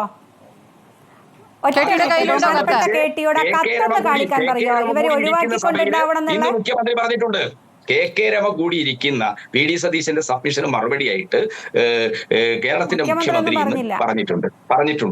ആ കത്ത് വളരെ കൃത്യമാണ്. ആഭ്യന്തര അഡീഷണൽ സെക്രട്ടറി 3/6/2024 ഒരു കത്തിലൂടെ ജയിൽ വകുപ്പ് മേധാവിക്ക് നിർദ്ദേശം നൽകിയത് അനർഹരെ ഒഴിവാക്കാനാണ്. അല്ലെ, അർഹരും അനർഹരും ആരാണ് നിശ്ചയിച്ചിരിക്കുന്നത്? കേട്ടി, അവിടെയല്ലേ പ്രശ്നം? ഇവർ പൂർണ്ണമായും അർഹരാണെന്ന് നിശ്ചയിച്ചത് ആരാണ്? ഇവർ അർഹരാണെന്ന് നിശ്ചയിക്കുന്നത് UDF ആണോ? അതിലെന്ത് ലോജിക്കാണുള്ളത്? അതൊന്ന് വിശദീകരിക്കൂ. ഇല്ല, സ്മൃതി അങ്ങനെ പറയില്ല. ഈ കാര്യത്തിൽ TP കേസിലെ പ്രതികൾ അവർക്ക് ഏതെങ്കിലും ഇളവ് കൊടുത്ത് വിട്ടയക്കാൻ പറ്റില്ല. അത് കൃത്യമായ കോടതിയുടെ കൃത്യമായ വിലക്കുള്ള ഒരു കേസിലെ പ്രതികളാണ് അവര്. ആരോടാണ് പറയുന്നത്? വരുന്ന ഒന്നല്ല. ഞാനിവിടെ പറഞ്ഞു, ഉത്തരവിറക്കിയവർ ഞങ്ങളോട് എന്തിനാണ് പറയുന്നത്? ഹൈക്കോടതി ഉത്തരവുണ്ടെന്ന് ഞങ്ങൾ അങ്ങോട്ട് ചൂണ്ടിക്കാണിക്കുകയല്ലേ ചെയ്തത്? സ്മൃതി, അല്പം ഒരു സമയം എനിക്ക് തരിക. ആ രീതിയിലുള്ള ഒരു ചർച്ചയിലെ ഡെമോക്രാറ്റിക് ആയ ഒരു മര്യാദ നിങ്ങൾ പാലിക്കണം. ഞാൻ സംസാരിക്കുമ്പോൾ മാത്രം കേട്ടിക്ക് വിശദമായി പറയാം, ഒന്ന് വിശദീകരിച്ച് മനസ്സിലാക്കി തന്നാ മതി. അല്ല, മനസ്സിലാക്കുമല്ല, ഞാൻ എന്റെ വാദങ്ങൾ പറയുകയാണ് ചെയ്യുന്നത്. ഇവിടെ സ്മൃതിക്ക് അത് മനസ്സിലാവുന്നുള്ള യാതൊരു ധാരണയും എനിക്കില്ല. അങ്ങനെ മനസ്സിലാക്കിക്കൊണ്ടുള്ള ഒരു ചർച്ച ഇവിടെ നടക്കുന്നത്. മുൻവിധികളെ വെച്ച് സംസാരിക്കരുത്. ഈ കേസിൽ ഒരു കാരണവശാലും TP കേസിലെ പ്രതികൾക്ക് ശിക്ഷാ ഇളവ് നൽകാനോ ശിക്ഷ ഒഴിവാക്കാനോ ഇടതുപക്ഷ ജനാധിപത്യ മുന്നണിയുടെ ഗവൺമെന്റിന് ഒരാലോചനയും ഉണ്ടായിട്ടില്ല. ആഭ്യന്തര അഡീഷണൽ സെക്രട്ടറിയുടെ കത്ത് അങ്ങനെയുള്ള ഒന്നായിരുന്നില്ല. തെറ്റിദ്ധരിപ്പിക്കരുത് ഈ ചർച്ചയിൽ എന്നാണ് എനിക്ക് പറയാനുള്ളത്. ഈ കാര്യത്തിൽ എഴുതിയ ലേഖനത്തിൽ കേട്ടി പറയുകയാണ്, പാർട്ടിക്കകത്തെ തെറ്റായ പ്രവണതകളും പ്രവർത്തന ശൈലിയും തിരുത്തുക എന്നതിൻ്റെ അർത്ഥം അത്തരം പ്രവർത്തന അടിയിൽ പ്രവർത്തിക്കുന്ന സൈദ്ധാന്തികം രാഷ്ട്രീയമായ തെറ്റുകളെ മാറ്റിയെടുക്കുക എന്നാണ്. അപ്പോൾ എല്ലാവർക്കും ബോധ്യമാകുന്ന രീതിയിൽ ഒരു തെറ്റുതിരുത്തൽ നിങ്ങൾ ഉദ്ദേശിക്കുന്നുണ്ട്. ലേഖനത്തിൽ എഴുതിയാൽ പോരല്ലോ, അത് ജനങ്ങൾക്ക് മനസ്സിലാകുന്ന രീതിയിൽ, ബോധ്യപ്പെടുന്ന രീതിയിൽ വിശദീകരിക്കുക കൂടി വേണം. അസഹിഷ്ണുത കാട്ടാതെ, ദേഷ്യം കാട്ടാതെ ഒന്ന് വിശദീകരിക്കൂ കേട്ടി. അല്ല, ഞാൻ അസഹിഷ്ണുതയൊന്നും കാണിക്കുന്നതല്ല സ്മൃതി. ഞാൻ സംസാരിക്കുമ്പം എന്നെ ക്രോസ് ചെയ്തുകൊണ്ട് ഇങ്ങനെ വിടുകയാണ്. അങ്ങനെ ഒരു വിചാരണക്ക് നിന്ന് തരേണ്ട ആവശ്യം എനിക്കില്ല. ഞാൻ എന്റെ നിലപാട് പറയാൻ ഇവിടെ വന്ന് നിൽക്കുന്നത്, ഇവിടെ ഈ ചർച്ചയിൽ പങ്കെടുക്കുന്നത്. അപ്പം മനസ്സിലാക്കേണ്ടത്, പാർട്ടിക്കകത്ത് അതിന്റെ ശൈലികളിലൊക്കെ വന്നിരിക്കുന്ന ദൗർബല്യങ്ങളും തെറ്റുകളും അത് തുറന്ന സമയം കമ്മ്യൂണിസ്റ്റ് പാർട്ടിയുടെ ഉൾപാർട്ടി ഘടനയെ കുറിച്ച് രമക്കും സ്മൃതിക്കും അറിയാമെന്നാണ് ഞാൻ മനസ്സിലാക്കുന്നത്. അതിന്റെ ഉൾപാർട്ടി ഘടനക്കകത്ത് ഇത്തരം കാര്യങ്ങൾ ചർച്ച ചെയ്യാനും തിരുത്താനുമുള്ളൊരു സംവിധാനമുണ്ട്. ആ സംവിധാനത്തെ തുറന്ന മനസ്സോടുകൂടി ഇപ്പൊ തന്നെ പാർട്ടിയുടെ സംസ്ഥാന സെക്രട്ടറി ഇന്ന് പാർട്ടി പത്രത്തിൽ എഴുതിയിരിക്കുന്ന ലേഖനത്തിൽ അത് വ്യക്തമാക്കിയിട്ടുണ്ട്. ആ വിഷയമാണ് ചർച്ച ചെയ്യുന്നത്. ലേഖനം എഴുതിയ ദിവസം തന്നെ വരുന്ന വിവരങ്ങളായതുകൊണ്ടാണ് ഈ രൂപത്തിൽ ചർച്ച ചെയ്യേണ്ടി വരുന്നത്. കേട്ടി, ഞാൻ താങ്കൾ ഇവിടെ ഒറ്റയ്ക്കാണ്, താങ്കളുടെ ഏകശബ്ദമാണെന്ന് അറിയാം. അതുകൊണ്ട് താങ്കൾക്ക് കൂടുതൽ സമയം തരികയും ചെയ്യും. ഏതായാലും TP ചന്ദ്രശേഖരൻ ഹാർട്ട് അറ്റാക്ക് വന്ന് മരിച്ചതല്ലോ. കെ രമ ഇവിടെ വന്ന് കാര്യങ്ങൾ വിശദീകരിക്കുന്നത് എന്തുകൊണ്ടാണെന്നുള്ളത് താങ്കൾക്ക് അറിയാമല്ലോ കേട്ടി. ശരി, നൗഷാദ് അലി അല്ല, കെ രമ എന്ന രാഷ്ട്രീയ വ്യക്തിത്വം ഇവിടെ വന്ന് ഈ കാര്യങ്ങൾ വിശദീകരിക്കുന്നത് ഏത് പശ്ചാത്തലത്തിലാണ്? അതിന്റെ ചരിത്രമൊക്കെ ഉണ്ടല്ലോ, ഇവിടെ ജനങ്ങൾ അറിയുന്ന കാര്യങ്ങളാണ്. നന്നായി അറിയുന്ന ഒരാളാണ് ഞാൻ. അത് കെ രമയായിട്ടുള്ള ഒരു പ്രശ്നമല്ല ഇത്. കെ രമ തന്നെ ഇവിടെ പറഞ്ഞ എന്താ? അല്ല, നിങ്ങൾക്കിടയിലുള്ള വ്യക്തിപരമായ പ്രശ്നം എന്നല്ല ഞാൻ പറഞ്ഞത്. അല്ല, ഇത് ഒരു ബൂർഷാ സാമൂഹ്യ വ്യവസ്ഥക്കകത്ത് കമ്മ്യൂണിസ്റ്റ് പാർട്ടി അധികാരം കൈയാളുമ്പോൾ ഈ വലതുപക്ഷ രാഷ്ട്രീയ നേതാക്കന്മാരെ പോലീസിനെ സ്വാധീനിക്കും, ഉദ്യോഗസ്ഥ സംവിധാനത്തെ സ്വാധീനിക്കും, അവർക്ക് ആവശ്യമായ രീതിയിലുള്ള എല്ലാ ഇടപാടും നടത്തിക്കും. ഇന്ന് MP രാജേഷ് കേരളത്തിലെ പാർലമെന്ററി ചുമതലയുള്ള ഒരു മന്ത്രിയാണ് അദ്ദേഹം വളരെ കൃത്യമായത് വിശദീകരിച്ചിട്ടുണ്ട്. ആ ദിശയിൽ ഇത്തരം തോന്നിയാസം ചെയ്ത ഒരാളെയും വെറുതെ വിടാനൊന്നും പോകുന്നില്ല. അവരെ ഇരയാക്കിയിട്ടൊന്നും നിങ്ങൾ ഇത്തരം ചർച്ചകൾ അവതരിപ്പിക്കണ്ട. അവരുടെ മുകളിൽ കുറ്റമിട്ട് സർക്കാർ രക്ഷപ്പെടുമെന്ന് പറയില്ല. നിങ്ങളുടെ അഭ്യൂഹങ്ങൾ, നിങ്ങളുടെ ഉപജാപക വാർത്തകൾ ഇതൊന്നും വിലപ്പോകില്ല. ഹൈക്കോടതി ഉത്തരവുള്ളതാണ്. എങ്ങനെയാണ് ഇവർ പുറത്തിറങ്ങുക? സ്മൃതി, ഇവിടെ ഈ ഒരു നഗ്നനായ രാജാവിനെ നോക്കിയിട്ട് അദ്ദേഹത്തിൻ്റെ ഉടയാടകളെ വർണ്ണിക്കുന്ന പഴയ കാലഘട്ടത്തിലെ അടിമ പ്രജകളൊക്കെ ഉണ്ടായിരുന്നു, അല്ലെങ്കിൽ വിദൂഷകരൊക്കെ ഉണ്ടായിരുന്നു. അതിന് സമാനമാണ് ഇവിടെ ഒരു വശത്ത് വളരെ കൃത്യമായിട്ട് ഒരു രക്ഷാമാർഗമോ ദൗത്യമൊക്കെ ഇവർ അരങ്ങേറ്റുമ്പോൾ, മറുവശത്തത് പിടിക്കപ്പെടുമ്പോൾ ഇവർ പച്ചക്കള്ളം പറയുന്നു, അഭ്യൂഹമാണെന്ന് പറയുന്നു. ഇതൊക്കെ ഈ തങ്ങളുടെ സംഘത്തിലുള്ള അല്ലെങ്കിൽ തങ്ങളുടെ ഭരണത്തിന് കീഴിലുള്ള ഉദ്യോഗസ്ഥരിൽ ചിലർ കോൺഗ്രസുമായി ചേർന്നോ UDFുമായി ചേർന്നോ നടത്തുന്ന ഗൂഢാലോചനയാണ് എന്നൊക്കെ പറയുന്നു. ഇതൊക്കെ കേൾക്കുമ്പോൾ ആളുകൾ ചിരിക്കുകയല്ലാതെ ഇതൊക്കെ ആര് വിശ്വസിക്കുമെന്ന് ഒന്ന് വിലയിരുത്താനുള്ള യുക്തി പോലും കേരളത്തിലെ സർക്കാരിനെ നയിക്കുന്ന ആളുകൾക്ക് നഷ്ടപ്പെട്ട് കഴിഞ്ഞിരിക്കുന്നു എന്നുള്ളതാണ് ഞാൻ മനസ്സിലാക്കുന്നത്. ഇവിടെ എന്തൊരു ആസൂത്രിതമായൊരു പ്രവൃത്തിയാണ് ഇത് എന്നുള്ളതിന് എത്രമാത്രം തെളിവുകളുണ്ട്. ഇവിടെ 2018 സുപ്രീം കോടതി ജയിൽ ശിക്ഷയിൽ ഇളവ് നൽകുന്നതിൻ്റെ മാനദണ്ഡങ്ങൾ ഉണ്ടാക്കാൻ കേരളത്തോട് പറഞ്ഞത്. 2018 തന്നെ കേരളം ഉണ്ടാക്കി. 14 വർഷത്തിൽ താഴെയുള്ള ആർക്കും ഇളവുണ്ട് നൽകണ്ട എന്ന് തീരുമാനിച്ചു. അത് 2022 കേരളം ഭേദഗതി ചെയ്തില്ലേ. ഇവിടെ പ്രിസൺ ആക്ട് 78-20 പ്രകാരം 1/3 കാലാവധിക്ക് മുകളിൽ പരോൾ അനുവദിക്കാൻ പാടില്ല 1 വർഷത്തിൽ, അല്ലെങ്കിൽ മൊത്തം ശിക്ഷാ കാലയളവിനിടയിൽ. അതിവർ 2022 ഭേദഗതി ചെയ്തില്ലേ.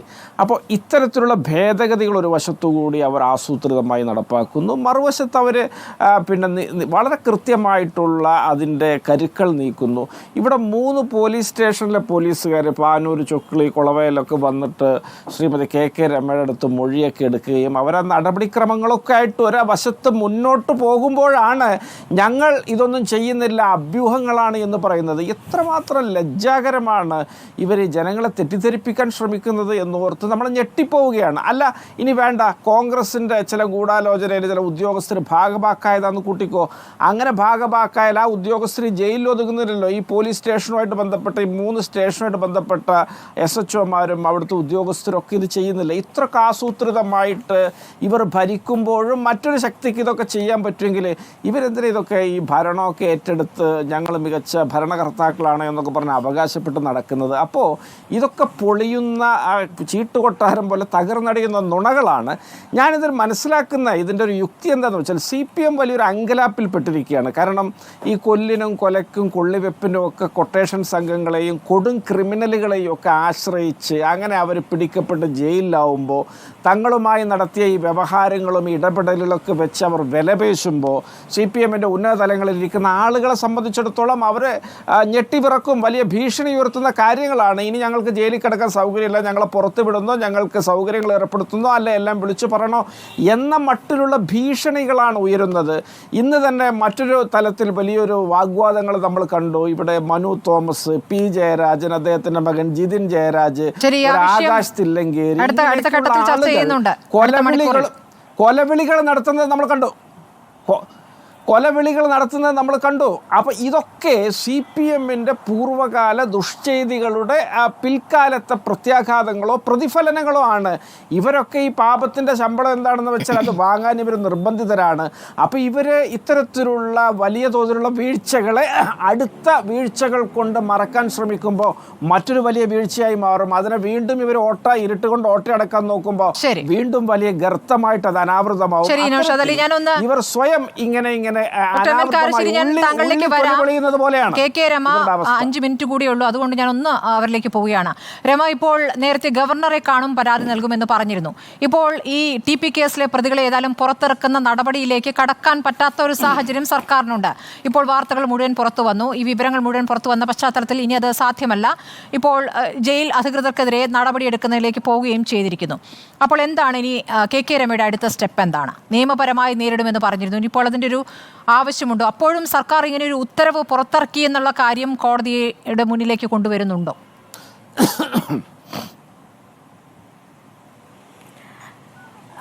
സ്മൃതി, ഇതിനകത്ത് ഗവർണറെ കണ്ടു, പരാതി കൊടുത്തിട്ടുണ്ട്. ഗവർണർ പറഞ്ഞത് ഹൈക്കോടതിയുടെ ഇത് നിലവിലുള്ളപ്പോൾ ഒരു കാരണവശാലും ഇത് വിട്ടയക്കലിന് നടക്കാൻ സാധിക്കില്ല എന്ന് തന്നെ ഗവർണറും പറഞ്ഞിട്ടുണ്ട്. അതുകൊണ്ട് അത്തരത്തിലൊരു നീക്കം നടത്താൻ സാധിക്കില്ല. ഇനി നിയമപരമായിട്ട് മറ്റെന്തെങ്കിലും അവർ മുന്നോട്ട് പോയിട്ടുണ്ടെങ്കിൽ അതിനുശേഷം അടുത്ത സ്റ്റെപ്പ് ആലോചിക്കാമെന്നേ ഉള്ളൂ. ഇതിനകത്ത് ബഹുമാനപ്പെട്ട KT പറഞ്ഞത്, നമ്മളൊക്കെ KT ആയിട്ടൊക്കെ അടുത്ത ബന്ധമുള്ള ആളുകളാണല്ലോ, ബഹുമാനപ്പെട്ട KT പറഞ്ഞൊരു കാര്യം, ഇത് 3/6 ഇതിൽ കൃത്യമായിട്ട് പറയുന്നുണ്ട് ഇത്തരം ആളുകളെ ഒഴിവാക്കണമെന്നുള്ളത്. പക്ഷേ ആ കത്തിൽ പ്രത്യേകമായിട്ട് 3/6 കത്ത് എന്താണെന്ന് എനിക്കറിയില്ല കേട്ടോ. ആ കത്ത് KTയുടെ കയ്യിലുണ്ടെങ്കിൽ തീർച്ചയായിട്ടും അതിനകത്തുള്ള കാര്യങ്ങളൊന്നും പറഞ്ഞാൽ നന്നാവും. ഇല്ലെങ്കിൽ അതിനകത്ത് പറയുന്നത് ബഹുമാനപ്പെട്ട സർക്കാർ ഉത്തരവിൽ പരാമർശിക്കുന്ന മാനദണ്ഡപ്രകാരം തന്നെയാണ്.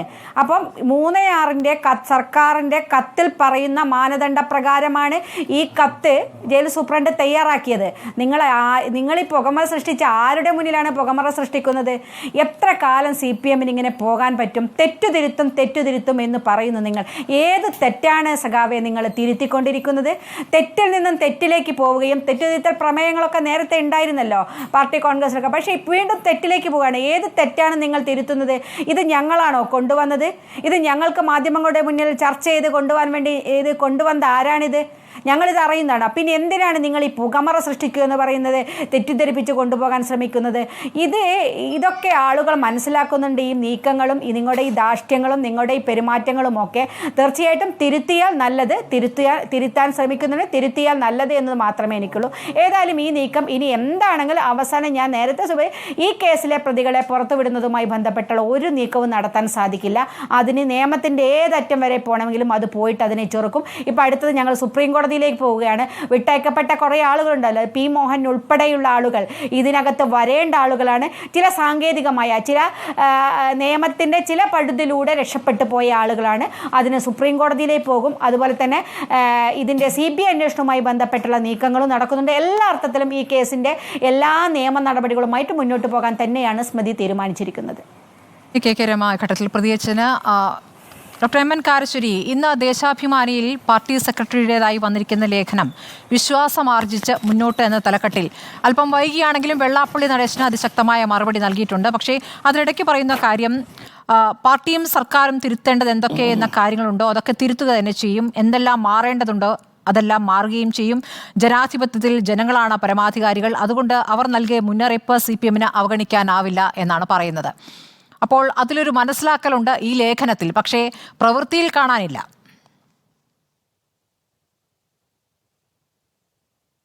അല്ല സ്മൃതി, അവർ തിരുത്തുന്നത് TP കേസിൻ്റെ കോടതി വിധിയെയാണ് എന്നാണ് ഇതിൽ ഏറ്റവും വലിയ തമാശ. അവരുടെ തെറ്റുകൾ തിരുത്തുകയല്ല. അപ്പോൾ ഞാനൊരു എൻ്റെ സുഹൃത്ത് ശ്രീ KT കുഞ്ഞിക്കണ്ണനോട് ചെറിയ കാര്യം ചോദിക്കട്ടെ. TP വധക്കേസിൽ കുറ്റവാളിയായിട്ട് കോടതി ശിക്ഷിച്ച് ജയിലിൽ കിടന്ന ആളാണ് കുഞ്ഞനന്തൻ. ആ കുഞ്ഞനന്തൻ്റെ മരണശേഷം ഒരു വീരപുരുഷൻ്റെ മാതിരിയുള്ള യാത്രയപ്പാണ് അദ്ദേഹത്തിന് കൊടുത്തത്. അപ്പോൾ അദ്ദേഹം കുറ്റവാളിയാണ് എന്ന് കോടതി പറഞ്ഞത് നിങ്ങൾ അംഗീകരിക്കുന്നില്ല എന്നാണല്ലോ അതിൻ്റെ അർത്ഥം. അതായത് TP ചന്ദ്രശേഖരൻ എന്ന് പറയുന്ന പാർട്ടിയിലുണ്ടായിരുന്ന ഒരു മുൻ സഖാവിനെ കൊന്ന കേസിൽ പ്രതിയായിട്ട് ശിക്ഷ അനുഭവിക്കുന്ന ഒരാൾ ഈ തരത്തിൽ ആദരിക്കപ്പെടുകയും അംഗീകരിക്കപ്പെടുകയും അദ്ദേഹം ഒരു രക്തസാക്ഷിയാണ് എന്ന മട്ടിൽ വരികയും ചെയ്യുമ്പോൾ ആ വിധിയെപ്പറ്റി നിങ്ങളുടെ നിലപാട് എന്താണ് എന്ന് വ്യക്തമാണ്. പിന്നെ അതിൻ്റെ ആ കേസിലെ കുറ്റവാളികൾക്ക്, അവർ പ്രതികളായിരുന്നു ഒരു കാലത്ത്, കോടതി ശിക്ഷിച്ച് കഴിഞ്ഞപ്പോൾ കുറ്റവാളികളായി. ആ കുറ്റവാളികൾ ജയിലിനകത്തും പുറത്തും അനുഭവിക്കുന്ന സുഖസൗകര്യങ്ങളെപ്പറ്റി ധാരാളം വാർത്തകളുണ്ട്. ഒരു ഉദാഹരണം പറഞ്ഞാൽ, അതിലൊരു പ്രതിയുടെ കല്യാണത്തിന് ഇന്ന് നമ്മുടെ ബഹുമാനപ്പെട്ട സ്പീക്കറായിരിക്കുന്ന ശ്രീ AN ഷംസീർ പങ്കെടുത്തൊരു കാര്യം, അതിൽ അനവധി കാര്യങ്ങൾ. അപ്പോൾ ആ കേസിലെ പ്രതികളോട് CPM വലിയ അനുഭാവം, വലിയ സൗകര്യം, വലിയ സൗജന്യം, വലിയ സ്നേഹം കാണിക്കുന്നതെന്ന് എല്ലാവർക്കും അറിയാം. അപ്പോൾ ഇത് മറ്റുള്ളവർ പറയുന്നത് പച്ചക്കള്ളമാണ് എന്ന് കുഞ്ഞിക്കണ്ണ പറയാൻ സ്വാതന്ത്ര്യമുണ്ട്. അത് കേട്ട് ചിരിക്കാൻ നാട്ടുകാർക്കും സ്വാതന്ത്ര്യമുണ്ട്. എന്താ കാരണം എന്ന് വിചാരിച്ചാൽ, ഇപ്പോൾ അക്രമം ഇല്ലാത്ത അഹിംസാ വിശ്വാസമുള്ള പാർട്ടിയാണ് CPM എന്ന് CPMകാർ പോലും സത്യസന്ധന്മാരാണ് പറയില്ല. കാരണം ഇപ്പോഴും അനങ്ങിയാൽ കണ്ണൂർ ഭാഗത്ത് ബോംബ് കിട്ടുകയാണ്. ആലോചിച്ച് നോക്കൂ. ഇപ്പോൾ ഇവിടെ ഏത് ലോകമഹായുദ്ധമാണ് നടക്കുന്നത് കേരളത്തിൽ ബോംബുണ്ടാക്കാൻ. അപ്പോൾ ആരെ ഉദ്ദേശിച്ചാണ് ഈ ബോംബ് ഉണ്ടാക്കുന്നത്? അപ്പോൾ ഒന്നും വേണ്ട, നിങ്ങളുടെ പാർട്ടിയുടെ പ്രധാനപ്പെട്ട ഒരു നേതാവും MLA ആയിരുന്ന മന്ത്രിയായിരുന്ന ആളാണ് MM മണി. അദ്ദേഹം TP വധക്കേസ് കഴിഞ്ഞിട്ട് പുറത്തു വന്നപ്പോൾ പറഞ്ഞൊരു പ്രസംഗമുണ്ട്, ഞാൻ മലയാളിൽ ഒരിക്കലും മറന്നു പോകില്ല. ഞങ്ങൾ ഇങ്ങനെയാണ് 1, 2, 3, ഒന്നിനെ ഞങ്ങൾ തല്ലിക്കൊന്നു, ഒന്നിനെ വെട്ടിക്കൊന്നു, ഒന്നിനെ കുത്തിക്കൊന്നു എന്ന് പറഞ്ഞിട്ട് എന്തൊരു പ്രസംഗമാണ് എന്ന് ആലോചിച്ച് നോക്കൂ. അദ്ദേഹം പിന്നീട് മന്ത്രിയാവുകയാണ്. അപ്പോൾ ഈ തരത്തിലുള്ള ഹിംസ, ഈ തരത്തിലുള്ള അക്രമം, ഈ തരത്തിലുള്ള അനീതി ആ പാർട്ടിക്കുണ്ട്, ആ പാർട്ടി നയിക്കുന്ന ഗവൺമെൻറ്റിനും ഉണ്ട് എന്ന് പറയുമ്പോൾ അത് പച്ചക്കള്ളമാണെന്ന് പറഞ്ഞാൽ ചിരിക്കല്ലാതെ എന്താ ചെയ്യുക? ഇപ്പോൾ കോൺഗ്രസ്സുകാരോ അല്ലെങ്കിൽ UDFകാരോ ഗൂഢാലോചന നടത്തിയാൽ ജയിലുദ്യോഗസ്ഥന്മാരെടുത്തും പോലീസ് ഉദ്യോഗസ്ഥന്മാരെടുത്തും ഇങ്ങനെയൊക്കെ പണിയെടുപ്പിക്കാൻ സാധിക്കും എന്ന് വന്നാൽ പിന്നെ എന്ത് ഭരണമാണ് KT നിങ്ങൾ നടത്തുന്നത്? എനിക്ക് മനസ്സിലായിട്ടില്ല. ഇവിടുത്തെ നിങ്ങൾ പറയുന്ന ഏറ്റവും ശക്തനായ ഇരട്ടച്ചങ്കനായ ശ്രീ പിണറായി വിജയനാണ് നമ്മുടെ ബഹുമാനപ്പെട്ട മുഖ്യമന്ത്രി. അദ്ദേഹമാണ് ആഭ്യന്തര വകുപ്പ് കൈകാര്യം ചെയ്യുന്നത്. ആ ആഭ്യന്തര വകുപ്പിൻ്റെ കീഴിലുള്ള ഉദ്യോഗസ്ഥന്മാരാണ് ഇങ്ങനെ UDFൻ്റെ ഗൂഢാലോചനയ്ക്കെതിരായിട്ട് പ്രവർത്തിക്കുന്നത്. പിന്നെ നിങ്ങളെന്തിനാണ് ഭരിക്കുന്നത്? പിന്നെ ഇത് തീർച്ചയായിട്ടും പറയണം. TP യെ കൊന്ന കേസിലെ കുറ്റവാളികളെപ്പറ്റി നിങ്ങളുടെ നിലപാട് എന്താണ് എന്ന് വളരെ കൃത്യമായി പറഞ്ഞാൽ ഈ സംഗതിക്ക് ഉള്ള പശ്ചാത്തലം നമുക്ക് മനസ്സിലാവുള്ളൂ. അപ്പോൾ TP വധം ഇങ്ങനെ നിരന്തരം ചർച്ചയാവുന്നത് എന്തുകൊണ്ടാണ്? CPMൻ്റെയും LDFൻ്റെയും പെരുമാറ്റം കൊണ്ടാണ്. കാരണം ഓരോ ഘട്ടത്തിലും അതിലെ കുറ്റവാളികളായിട്ട് ജയിലിൽ കിടക്കുന്ന ആളുകൾ, ഇപ്പോൾ നേരത്തെ സ്മൃതി വിശദീകരിച്ച മാതിരി അവിടെ അവർക്ക് മൊബൈൽ സൗകര്യമുണ്ട്, പ്രത്യേക ഭക്ഷണമുണ്ട്, അവർക്ക് അവിടെ ഇരുന്നിട്ട് അവരുടെ അധോലോക പ്രവൃത്തികളൊക്കെ നടത്താൻ എല്ലാ ടെലിഫോൺ സൗകര്യമുണ്ട്. അവർ നടത്തിയ പല കേസിനെ പറ്റി ഇപ്പോൾ എന്നെക്കാൾ കേട്ടിക്കറിയാം. അതായത് സ്വർണം കള്ളക്കടത്തിൻ്റെ കേസ്, മറ്റനവധി കേസുകൾ. അപ്പോൾ ഈ പ്രതികൾ ജയിലിനകത്ത് ഇരിക്കുമ്പം തന്നെ എങ്ങനെയാണ് സ്ഥിതി? അപ്പോൾ അവരൊരു പ്രത്യേക ക്ലാസ്സാണ്, ഒരു പ്രത്യേക. പിന്നെ അതിൻ്റെ ഇടയ്ക്ക് ഇപ്പോൾ ബൂർഷ എന്നുള്ള വാക്കൊക്കെ KT കുഞ്ഞിക്കണ്ണൻ പറഞ്ഞു. അദ്ദേഹം അത് മറന്നുപോയിട്ടില്ല എന്നുള്ള എനിക്ക് വലിയ തമാശ വന്നിട്ടുണ്ട്. കാരണം ഏതാണ് ഇവിടെ ഇടതുപക്ഷം, ഏതാണ് വലതുപക്ഷം, ഏതാണ് ബൂർഷ എന്നൊക്കെ ഞങ്ങൾക്ക് എന്നെപ്പോലുള്ള നാട്ടുകാർക്ക് തിരിയാതെ ആയിട്ടുണ്ട്. അവർ സത്യം ഞാൻ പറയണമല്ലോ. അപ്പോൾ ഇവിടെ ഈ തരത്തിൽ അക്രമത്തിൻ്റെ ഏത് എതിർപ്പിനെയും ആയുധം കൊണ്ട് നേരിടുന്ന ജനാധിപത്യ വിരുദ്ധമായ ഒരു നിലപാടിൻ്റെ പല തരത്തിലുള്ള ആവിഷ്കാരങ്ങൾ കാണുന്നുണ്ട്. അതിൽ വളരെ പ്രധാനപ്പെട്ട ഒന്നാണ് ഇത്രയും വളരെയധികം ലോകശ്രദ്ധ നേടിയ ഒരു കേസിലെ പ്രതികളെ അവർ കുറ്റവാളികളാണ് എന്ന് കോടതി വിധിച്ചിട്ട് അവർക്ക് 3 പേർക്ക് ഇപ്പോൾ ഈ ഇലക്ഷന് തൊട്ട് മുമ്പ് ഇരട്ട ജീവപര്യന്തം വേണമെന്ന് കോടതി പറഞ്ഞു. അപ്പോൾ ആ തരത്തിലുള്ള ആളുകളെ പറ്റി പോലീസ് ഉദ്യോഗസ്ഥന്മാർക്ക് എന്താ താല്പര്യം? ജയിൽ സൂപ്രണ്ടിന് എന്താ താല്പര്യം?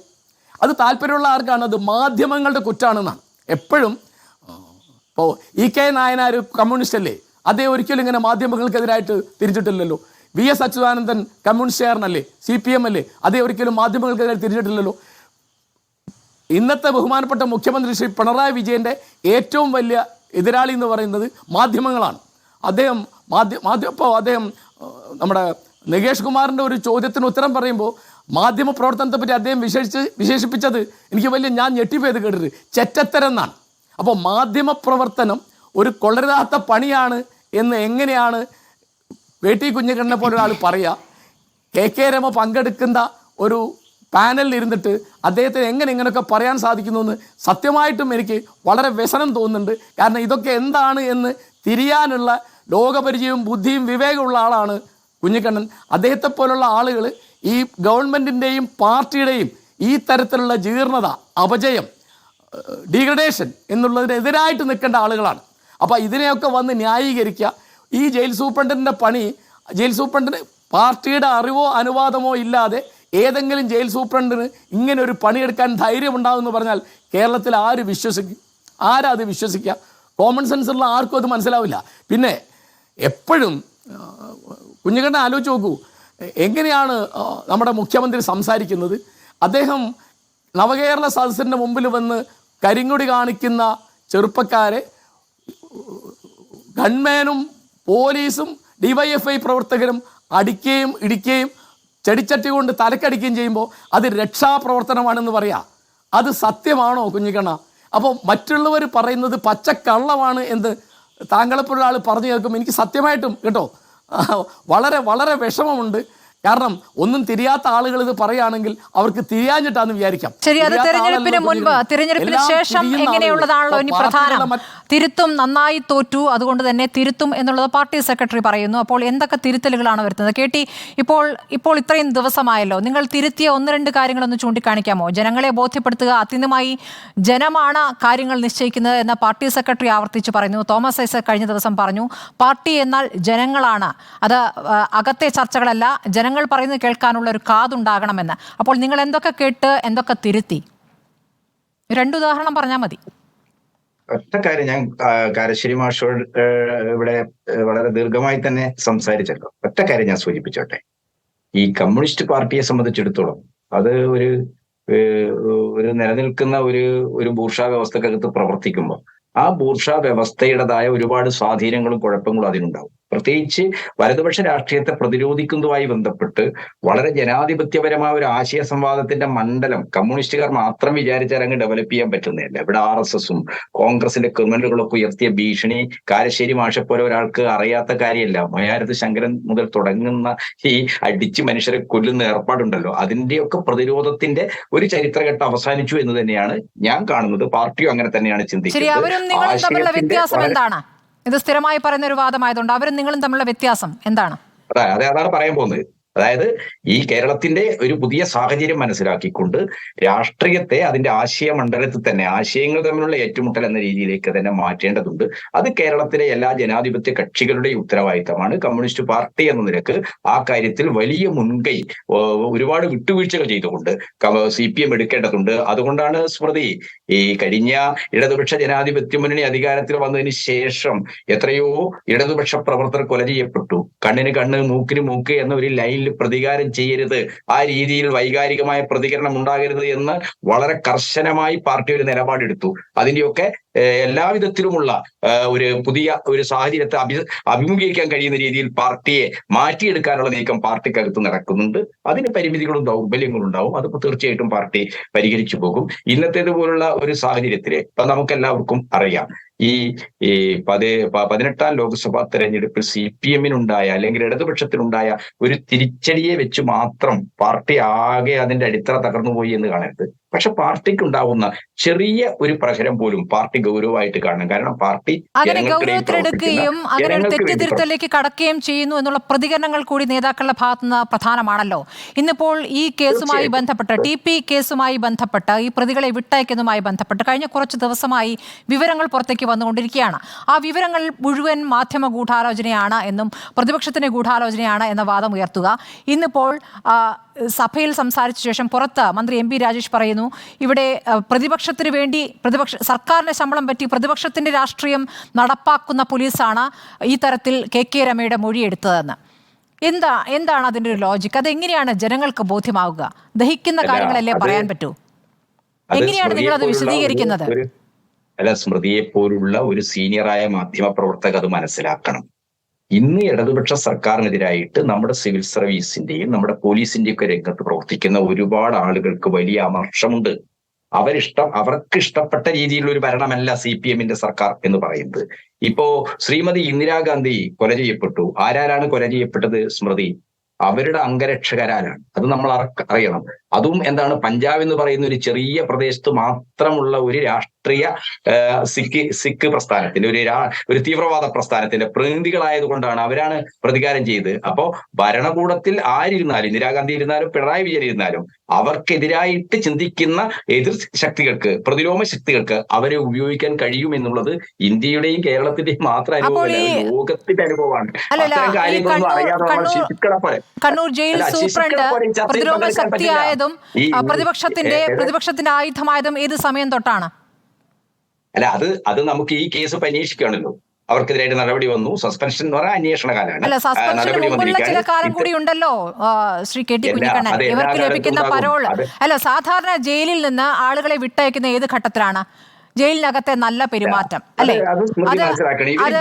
അത് 10 വർഷമെങ്കിലും പൂർത്തിയാവുകയെങ്കിലും വേണം. ഈ കേസിലെ പ്രതികൾ ജയിലിൽ പോകുന്ന ഉമ്മൻചാണ്ടി ഭരിക്കുന്ന സമയത്താണ്.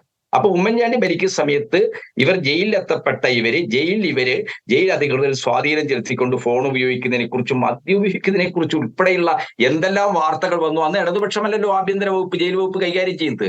അപ്പൊ ഈ ഇന്ത്യൻ ജയിലുകൾ, ഇപ്പൊ കേരളത്തിലെ ജയിലുകൾ ഇപ്പൊ എത്ര ശ്രമിച്ചു കഴിഞ്ഞാലും ഈ ക്രിമിനലുകൾ ഉള്ള ഒരു സ്ഥലം എന്ന നിലക്ക് അവരെന്താണ് അവരുടേതായ ചില കാര്യങ്ങൾ നടത്താൻ ജയിലുകൾ ഉപയോഗിക്കും. കൊലക്കേസ് പ്രതിയെ ജയിലിൽ പോയി കണ്ടത് ആരാണ്? അല്ല, അത് അവിടെ വിയൂരിൽ വലിയ മർദ്ദനം നടക്കുന്നു, ജയിൽ മർദ്ദനം നടക്കുന്നു എന്നുള്ളൊരു വാർത്ത പുറത്തു വന്നതിന്റെ അടിസ്ഥാനത്തിലാണ്. മർദ്ദനം നടക്കും ഇന്നേ കേസിലെ പ്രതിന്നില്ലല്ലോ. ഏത് കേസിലെ പ്രതികളായാലും മർദ്ദനം നടക്കുമ്പോൾ ഏത് രാഷ്ട്രീയ ജനാധിപത്യത്തിനകത്ത് പ്രവർത്തിക്കുന്ന എല്ലാ കക്ഷികളും അതിൽ ഇടപെടും. അത് അത്രയേ ഉള്ളൂ. അപ്പൊ നമ്മൾ കാണേണ്ടത് ഇതിൽ ഞാൻ വളരെ കൃത്യമായി പറയുന്നു, CPM-ന് ഇപ്പോ സ്മൃതി കൊലയാളിയാണ് എന്ന് കോടതി കണ്ടെത്തിയിട്ടും പാർട്ടി എങ്ങനെയാണ് അതിനെ വ്യാഖ്യാനിച്ചത്? അല്ല സ്മൃതി, എന്നെ പറയാൻ അനുവദിക്കാതെ സ്മൃതി ഇങ്ങനെ എന്റെ അല്ല ഞാൻ പറഞ്ഞോട്ടെ.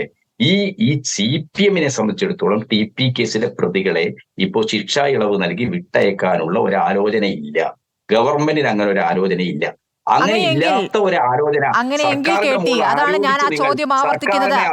ആലോചനയില്ല എന്നുള്ളത് ഇന്നത്തെ നിങ്ങളുടെ വാചകം ഇന്നത്തെ നിങ്ങളുടെ വാചകം. ഈ വാർത്ത വരുന്ന സമയത്ത് സംസ്ഥാന സമിതി അംഗം K. അനിൽകുമാർ പറഞ്ഞ അർഹരെ വിട്ടയക്കുമെന്നുള്ളതാണ്.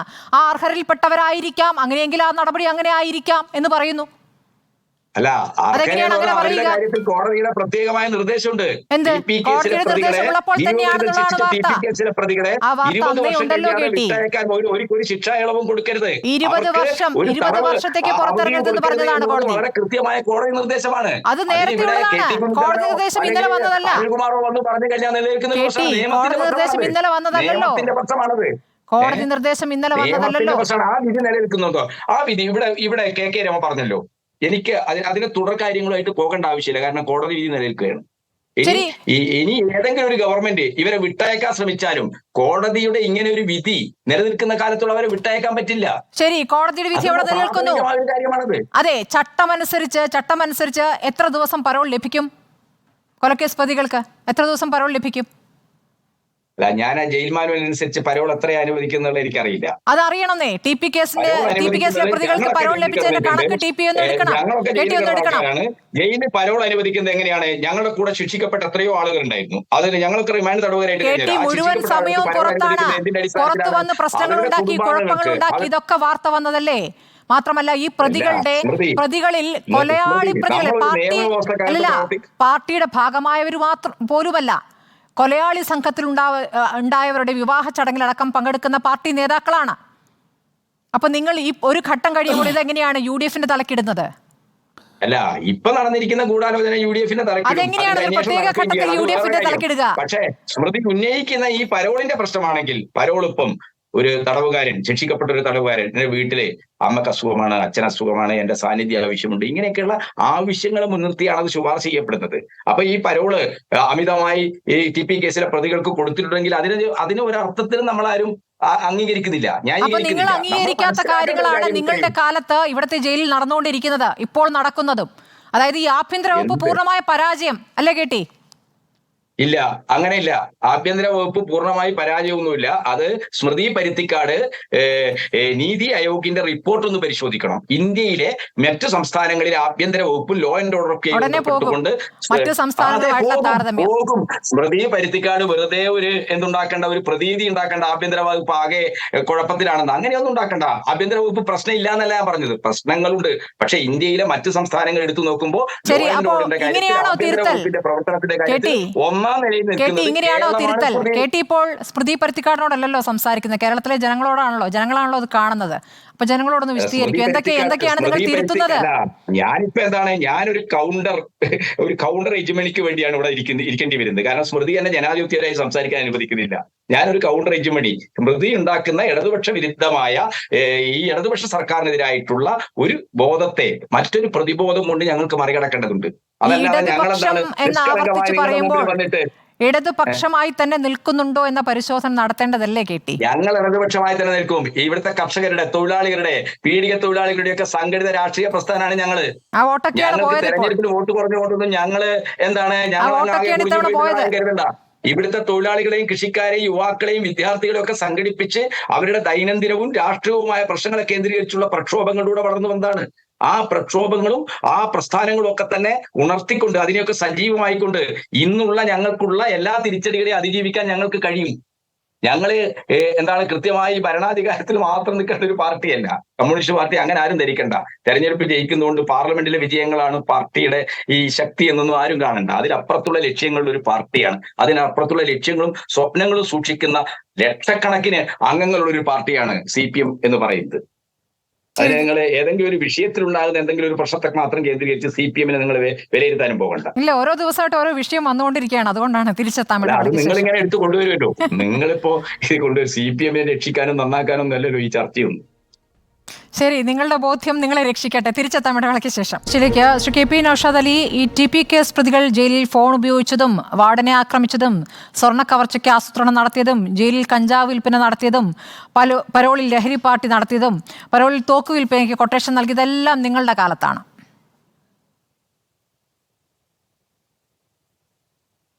ഇവിടെ സ്മൃതി, ഞാൻ നിങ്ങൾ ചോദിച്ച ചോദ്യത്തിലേക്ക് പറയാം. അത് ഏത് കാലമെന്ന് നമുക്കിവിടെ വിലയിരുത്താം.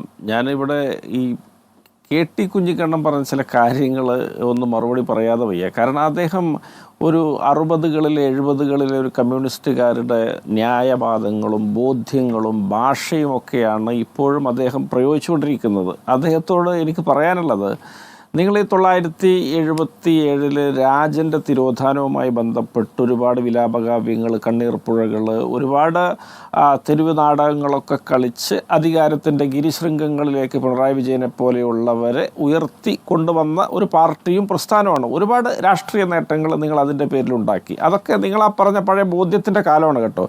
എന്നാൽ ഒന്നാം പിണറായി വിജയൻ്റെ മന്ത്രിസഭ 8 രാജന്മാരെയാണ് പോയിന്റ് ബ്ലാങ്കിൽ ചുട്ടുകൊന്നത്. കുപ്പു ദേവരാജൻ, മണിവാസവൻ, വേൽമുരുകൻ, അജിത്ത്, CP ജലീൽ, ശ്രീമതി, കാർത്തി, സുരേഷ്, 8 മനുഷ്യരെ. അപ്പോൾ ഈ 8 മനുഷ്യരുടെ കരിഞ്ഞ മനുഷ്യമാംസത്തിൻ്റെ ഗന്ധം അമിത്ഷായുടെ മുമ്പിൽ കാണിക്കയായി വെച്ച് വണങ്ങി നിന്നയാളാണ് പിണറായി വിജയൻ. ഈ ലോക്സഭാ തെരഞ്ഞെടുപ്പിൽ കേരളത്തിലെ പോളിംഗ് കഴിഞ്ഞപ്പോൾ രാജ്യത്തെങ്ങും കമ്മ്യൂണിസ്റ്റുകാർ മത്സരിക്കുന്നുണ്ട്, നിലനിൽപ്പിന് വേണ്ടിയുള്ള പോരാട്ടം നടത്തുന്നുണ്ട്. അവരെ തിരിഞ്ഞു നോക്കാതെ കുടുംബസമേതം 10-20 ദിവസത്തേക്ക് വിദേശ രാജ്യങ്ങളിലേക്ക് ഉല്ലാസയാത്ര പോയാണ് പിണറായി വിജയൻ. ആ പിണറായി വിജയൻ്റെ ആരാധകൻ ഒക്കെ ആയി ഇരിക്കുന്നൊരു സാഹചര്യത്തിലും നിങ്ങൾ ബൂർഷ്വാസി വിരുദ്ധതയെക്കുറിച്ച്, പാവപ്പെട്ടവനെക്കുറിച്ച്, തൊഴിലാളിയെക്കുറിച്ച്, തൊഴിലാളികളെക്കുറിച്ച്, അധ്വാനിക്കുന്നവനെക്കുറിച്ച്, ഭാരം ചുമക്കുന്നവനെക്കുറിച്ച് ഒക്കെ പറയുക എന്ന് പറയുമ്പോൾ നമുക്കൊക്കെ വലിയ അത്ഭുതമുണ്ട്. ഏതായാലും നിങ്ങളുടെ ഒരു വ്യക്തിഗതമായ ഒരു ഗൃഹാതുര സ്മരണകളാണ് നിങ്ങൾ അയവിറക്കുന്നത് എന്ന് ഞാൻ മനസ്സിലാക്കുന്നു. അല്ലാതെ വർത്തമാനകാല ഈ സാഹചര്യമായിട്ട് യാതൊരു ബന്ധവും നിങ്ങൾ പറയുന്ന ഒരു കാര്യങ്ങൾക്കും ഇല്ല. നിങ്ങളുടെ ഈ ന്യായീകരണങ്ങളൊക്കെ പുതിയ തലമുറയൊക്കെ കേട്ട് ചിരിച്ച് മണ്ണ് കപ്പിപ്പോവും എന്നതിനപ്പുറത്തൊന്നും എനിക്ക് പറയാനില്ല. ഏതായാലും ഇവിടെ നമുക്ക് സ്മൃതി, ഈ TP ചന്ദ്രശേഖരൻ വധക്കേസിലെ പ്രതികൾക്ക് പരോള് ലഭിച്ച കാലഘട്ടങ്ങൾ ഏതൊക്കെയാണ് എന്ന് നമുക്കൊന്ന് വിശദമായിട്ട് തന്നെ പരിശോധിക്കാം. ഹൈക്കോടതിയുടെ ഇരട്ട ജീവപര്യന്തവും അതുപോലെ തന്നെ അപ്പീലുകളിലുമൊക്കെയുള്ള വിധി വന്ന കാലഘട്ടം നമുക്ക് പരിശോധിക്കാം. ഏത് സർക്കാരിൻ്റെ കാലത്തൊക്കെയാണ്, എങ്ങനെയൊക്കെയാണ് പരോള് കിട്ടിയത് എന്നൊക്കെ കൃത്യത വരുത്തിയിട്ട് ഇത്തരത്തിലുള്ള ആരോപണങ്ങളിലേക്ക് പോയാൽ മതി. അല്ലാതെ ഞങ്ങളുടെ സർക്കാരിൻ്റെ കാലത്ത് നിങ്ങളീ പറഞ്ഞ തോക്ക് വിൽപ്പനയും കൊട്ടേഷനും കല്യാണവും മാമാങ്കവും ഒന്നും നടന്നു എന്നുള്ള കാര്യം വെറുതെ പറഞ്ഞിട്ട് യാതൊരു കാര്യമില്ല. പരോള് കിട്ടിയിട്ടുണ്ടോ ഇല്ലേ എന്നുള്ളതിനെ കുറിച്ചും എനിക്ക് വ്യക്തതയില്ല. എത്ര ദിവസം പരോൾ കൊടുത്തു എന്ന സഭയിൽ ചോദിച്ചതിന് മറുപടി കിട്ടിയിട്ടില്ല. അതിന്റെ ക്രെഡിറ്റ് എങ്കിലും എത്ര ദിവസം പരോൾ കൊടുത്തു എന്ന കണക്ക് KK രമ സഭയിൽ ചോദിച്ചിട്ട് ഇതുവരെ മറുപടി കിട്ടിയിട്ടില്ല. ഏതായാലും ഉമ്മൻചാണ്ടി സർക്കാരിൻ്റെ കാലത്താണല്ലോ ഇവരൊക്കെ അകത്ത് കയറിയത്. ആദ്യമായിട്ടാണല്ലോ CPM ഒരു കൊലപാതകം നടത്തിയിട്ട് അവർ തരുന്ന പ്രതികൾക്ക് പകരം യഥാർത്ഥ പ്രതികൾ അകത്തു പോകേണ്ടി വന്നത്. അതുകൊണ്ടാണല്ലോ ഈ പുകില് മുഴുവൻ ഉണ്ടാകുന്നത്. അതുകൊണ്ടാണല്ലോ ഈ പ്രതികൾക്ക് പ്രത്യേക കരപരിലാളനങ്ങൾ ഇവിടെ ലഭിച്ചുകൊണ്ടിരിക്കുന്നത്. ഒരുപാട് കൊലപാതക കേസുകൾ CPMൻ്റേതായിട്ട് ഇവിടെ ഉണ്ടല്ലോ. ആ 100 കണക്കിന് പ്രതികൾ ഇവിടെ ജയിലിൽ ഇപ്പോഴും ഉണ്ട്. എത്രയോ പേരുടെ ശിക്ഷാ കാലാവധി കഴിഞ്ഞിട്ടുണ്ട്. അവിടെയൊന്നുമില്ലാത്ത പ്രത്യേക ശ്രദ്ധ ഈ വിഷയത്തിലുണ്ടാകാൻ കാരണം അതൊക്കെ പാർട്ടി നിയോഗിച്ച വാടക പ്രതികളായിരുന്നു, ഇത് യഥാർത്ഥ പ്രതികളായിപ്പോയി. അങ്ങനെ വരുമ്പോൾ പല കാര്യങ്ങളും ഇവിടെ അനാവൃതമാകും. എനിക്ക് വലിയൊരു ഭയമുണ്ട്, ഇവർ ഒരു തെറ്റിനും മറ്റ് വലിയൊരു തെറ്റുകൊണ്ട് ഇങ്ങനെ പരിഹരിച്ച് മുന്നോട്ട് പോകാൻ ശ്രമിക്കുമ്പോൾ അവസാനം ഇതിൽ ആരെങ്കിലുമൊക്കെ ദുരൂഹ സാഹചര്യത്തിൽ ജയിലിൽ കൊല്ലപ്പെടില്ല എന്ന് ആര് കണ്ടു? കാരണം ആത്യന്തികമായിട്ട് അങ്ങനെയൊക്കെയാണ് തെറ്റുകൾ മൂടിവെക്കാൻ വേണ്ടി ഇത്തരം ആളുകൾ അനുവർത്തിച്ചു പോരുന്ന രീതി. ഏതായാലും ഒരു ജനാധിപത്യ ഭൂമികയിലൊക്കെ പ്രവർത്തിക്കുന്ന ഒരു രാഷ്ട്രീയ പാർട്ടി ഇത്തരത്തിലുള്ള ക്രിമിനൽ ആക്ടിവിസത്തിൻ്റെ മേൽ അതിനുമേൽ അടയിരുന്ന മുട്ട വിരിയിക്കാനൊക്കെ ശ്രമിക്കുന്നൊരു കാഴ്ച തീർച്ചയായിട്ടും വളരെ ദയനീയമാണ്. CPM ഇത്രമാത്രം അധപ്പതിച്ചൊരു കാലഘട്ടം സ്വതന്ത്ര ഇന്ത്യയുടെ ചരിത്രത്തിൽ എവിടെയുമില്ല എന്നുള്ള കാര്യം തറപ്പിച്ച് പറയാൻ കഴിയും. വലിയൊരു തെരഞ്ഞെടുപ്പ് പരാജയം ഉണ്ടായതിനു ശേഷവും അവർ ഇത്തരത്തിലുള്ള പ്രവൃത്തികളുമായിട്ട് മുന്നോട്ട് പോകുമ്പോൾ അവരുടെയൊക്കെ അടിസ്ഥാനപരമായ റൂട്ട് തന്നെ തെറ്റിപ്പോയിട്ടുണ്ട്. അതിന് തിരിച്ചു വരാൻ പറ്റാത്ത വിധമൊക്കെ വലിയ ഗതികേടിലാണ് എന്നാണ് ഞാൻ മനസ്സിലാക്കുന്നത്. ഏതായാലും CPM എന്ന പാർട്ടിയുടെ സാന്നിധ്യമൊക്കെ ജനാധിപത്യത്തിന് അനുപേക്ഷണീയമാണ് എന്ന് വിശ്വസിക്കുന്ന ഒരാളാണ് ഞാൻ. ഇത്തരത്തിലൊക്കെയാണ് ഇവരുടെ ചെയ്തികളും പ്രവൃത്തികളുമെങ്കിൽ തീർച്ചയായിട്ടും ജനങ്ങളെ സംബന്ധിച്ചിടത്തോളം ഇവർക്ക് നൽകാൻ വരുന്ന ശിക്ഷകളൊക്കെ കഠിനമായിരിക്കും. അതൊക്കെ മുതലെടുക്കാനുള്ള ശക്തികളൊക്കെ കേരളത്തിലൊക്കെ തക്കം പാർക്കുന്നുണ്ട് എന്ന വെല്ലുവിളിയെ കൂടി മറികടക്കുന്നൊരു ദൗത്യം കോൺഗ്രസ് ഒരു ഇരട്ടി ഭാരം പോലെ നിറവേറ്റേണ്ടി വരും. അത് ചെയ്യേണ്ട സാഹചര്യമാണ് സമാഗതമാകുന്നത് എന്ന് തന്നെ വിശ്വസിക്കാൻ ഞാൻ താല്പര്യപ്പെടുകയാണ് സ്മൃതി. ഏതായാലും TP ചന്ദ്രശേഖരൻ്റെ കേസിൽ ഇവർ ഇത്തരത്തിലൊക്കെ പെരുമാറുന്നതിന് മേൽമേൽ പെരുമാറുന്നത് തീർച്ചയായിട്ടും കേരളത്തിലെ ജനങ്ങൾ വളരെ വ്യക്തമായിട്ട് വിലയിരുത്തുന്നുണ്ട്. അത് ഒരു ബോധ്യം CPM-ന് ഉണ്ടാകുന്നത് നന്നാവും. ശരി, KT, ഇപ്പോൾ KK രമ പറഞ്ഞു പോയത് കണ്ടിരിക്കുമല്ലോ. ഇപ്പോൾ വിട്ടയക്കപ്പെട്ട പ്രതികളുണ്ട്, പാർട്ടിയുടെ പ്രധാനപ്പെട്ട സ്ഥാനങ്ങളിരിക്കുന്ന നേതാക്കളുണ്ട്. ഇവർക്കെതിരെ സുപ്രീം കോടതിയെ സമീപിക്കാനിരിക്കുന്നു എന്നുള്ള കാര്യമാണ് ഇപ്പോൾ KK രമ പറഞ്ഞിട്ട് പോയത്. അതിനുകൂടിയുള്ള പ്രതികരണം പറഞ്ഞ ശേഷം നമുക്കിത് അവസാനിപ്പിക്കാമെന്ന് തോന്നുന്നു. അതൊരു പുതിയ അറിവല്ലല്ലോ. അവര് അപ്പീലിന് പോകുമെന്ന് അവർ തന്നെ നേരത്തെ വ്യക്തമാക്കിയിട്ടുണ്ട്. തീർച്ചയായിട്ടും ഒരു നിയമവ്യവസ്ഥക്കകത്ത് അവർക്ക് അങ്ങനെ സംശയം ഉണ്ടെങ്കിൽ അവരത് അപ്പീലിന് പോകണമല്ലോ. പക്ഷെ ഈ കേസ് വിചാരണ ചെയ്ത് വിധി പറഞ്ഞിരിക്കുന്ന കോടതി വലിയ ശ്രമങ്ങൾ നടത്തിയിട്ടും പല ആളുകളെയും പ്രതിസ്ഥാനത്ത് കൊണ്ടുവരാൻ കഴിഞ്ഞിട്ടില്ല എന്നുള്ളത് നമ്മളെല്ലാം ഇന്നൊരു വസ്തുത എന്ന നിലക്ക് അനുഭവിക്കുകയാണ്. ഇനി അവരുടെ കയ്യിൽ എന്തെങ്കിലും അത് തന്നെയാണ് പറയുന്നത്. അവരുടെ കയ്യിൽ തെളിവുണ്ടെങ്കിൽ അവർക്ക് മേൽക്കോടതിയിൽ പോകാനും. ഇപ്പോൾ നടക്കുന്ന സംഭവങ്ങൾ ഒരു പ്രധാന തെളിവായി ചൂണ്ടിക്കാണിക്കാമല്ലോ. പ്രതികൾക്ക് വേണ്ടി എങ്ങനെയൊക്കെ പ്രവർത്തിക്കുന്നു. അല്ല, അതെങ്ങനെയാണ്? അത് എന്താണ്, ഞാൻ ഇത്തരം ക്രിമിനൽ പ്രൊസീജിയർ, ഇത്തരം കേസുകളുടെ നടപടിക്രമങ്ങളിലെ അതല്ല. ആ കേസിലെ പ്രതി എന്ന് ഒരാൾക്ക്, ഞാൻ ആ കേസിൽ പ്രതിയാണെങ്കിൽ എന്റെ പങ്ക് ഗൂഢാലോചനയിലോ അല്ലെങ്കിൽ അതിന്റെ ആക്ഷനിലോ എന്റെ പങ്ക് കൃത്യമായി തെളിയിക്കാൻ കഴിയണം. അപ്പൊ ആ തെളിയിക്കാനുള്ള തെളിവുകൾ അവരുടെ കയ്യിലുണ്ടെങ്കിൽ തീർച്ചയായിട്ടും അവർ കോടതിയിൽ അത് ആർഗ്യൂ ചെയ്യുകയാണ് വേണ്ടത്. അല്ലാതെ നമ്മളിപ്പോ ചാനൽ ചർച്ച ചെയ്ത ഒരു കേസിന്റെ കാര്യം പറഞ്ഞിട്ട് എന്താ കാര്യം? അല്ല, ഞാൻ പറഞ്ഞത് ആക്ച്വലി പങ്കെടുത്ത് ശിക്ഷ ലഭിച്ചവർക്ക് നിർലോഭം ലഭിക്കുന്ന പരോൾ, ഇപ്പോൾ അവരെ വിട്ടയക്കാൻ നടത്തിയ നീക്കം, ഇതൊക്കെ പ്രധാനപ്പെട്ട തെളിവുകളായി പുതുതായി ചേർക്കാവുന്ന കാര്യങ്ങളാണല്ലോ.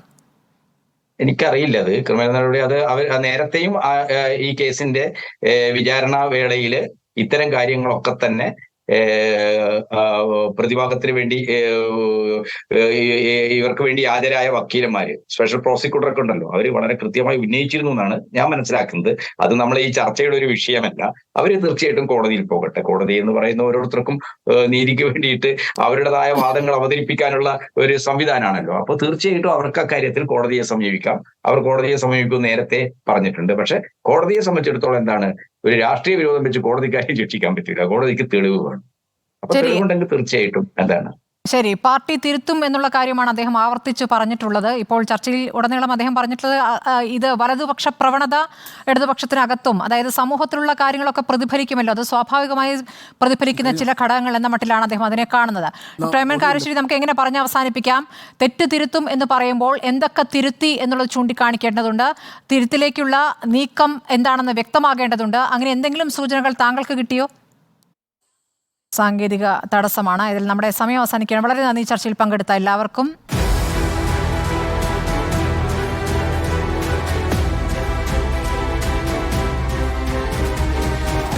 ഡിബേറ്റ് വിത്ത് സ്മൃതി പരുത്തിക്കാട്.